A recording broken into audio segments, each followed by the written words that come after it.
क्या आप जानते हैं शिकागो में मिलने वाला एक 92,000 का आईफोन सेम फीचर्स के साथ ही भारत में 1,29,000 का क्यों आता है?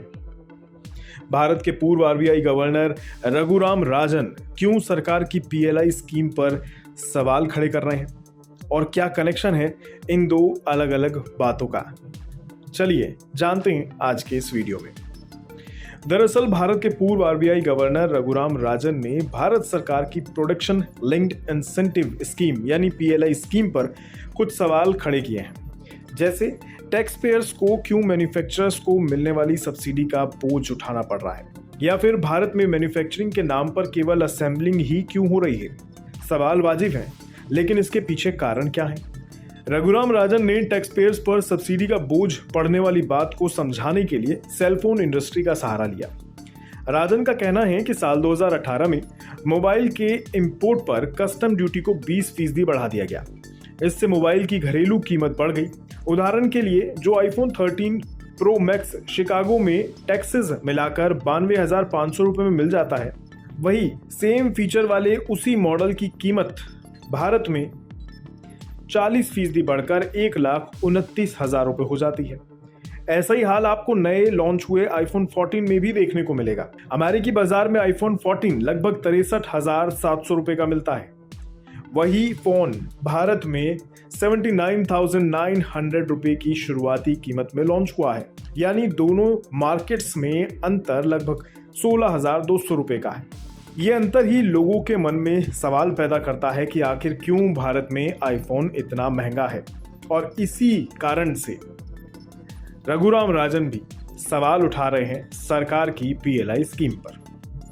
दरअसल भारत में मैन्युफैक्चर होने वाले सेलफोन की मिनिमम वैल्यू की कोई लिमिट नहीं है। इसका मतलब हुआ कि मैन्युफैक्चरर सारे पार्ट्स को इंपोर्ट कर सकते हैं और यहां लाकर असेंबल कर सकते हैं। इसके बाद भी वे स्कीम के सारे फायदे उठा सकते हैं। मतलब मैन्युफैक्चरिंग को जिस तरह से बढ़ना चाहिए भारत में वैसा कुछ नहीं हो रहा है, लेकिन सब्सिडी का बोझ टैक्स पेयर्स को उठाना पड़ रहा है, उन पर वो बोझ डाल दिया जाता है।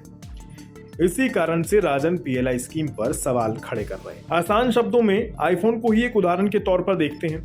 आपको बता दें, भारत में आईफोन की असेंबलिंग से भी इसकी कीमत कम नहीं होती है, क्योंकि ओरिजिनल इक्विपमेंट मैन्युफैक्चरर्स जो हैं वो कंपोनेंट्स पर अभी भी काफी ज्यादा इंपोर्ट ड्यूटी चुका रहे हैं।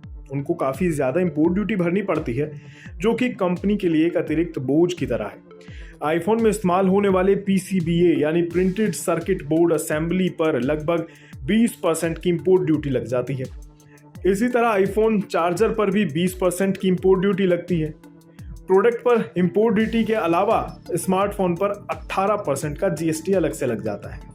तो जाहिर है इस अतिरिक्त बोझ को कंपनी खुद पर तो लेगी नहीं, ग्राहकों पर जरूर डाल देगी। अब पीएलआई स्कीम क्या है वो भी समझ लीजिए। घरेलू मैन्युफैक्चरिंग को बढ़ावा देने के लिए और आयात बिल में कटौती करने के लिए केंद्र सरकार ने मार्च 2020 में पीएलआई योजना शुरू की थी, जिसका उद्देश्य था घरेलू इकाइयों में निर्मित उत्पादों की बिक्री को बढ़ाकर कंपनियों को प्रोत्साहन देना। भारत में विदेशी कंपनियों को आमंत्रित करने के अलावा इस योजना का उद्देश्य स्थानीय कंपनियों को मौजूदा मैन्युफैक्चरिंग इकाइयों की स्थापना या विस्तार करने के लिए प्रोत्साहन करना था।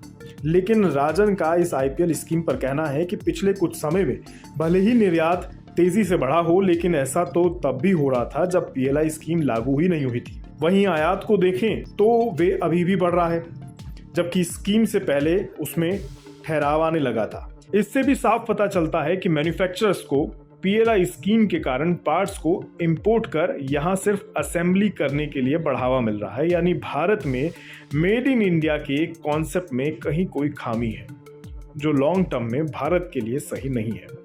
इससे ये भी साफ होता है कि विदेशी तो छोड़िए, भारत के मैन्युफैक्चरर्स भी बाहर से माल मंगवा कर यहाँ असेंबलिंग ही कर रहे हैं, खुद से कुछ मैन्युफैक्चर नहीं कर रहे हैं।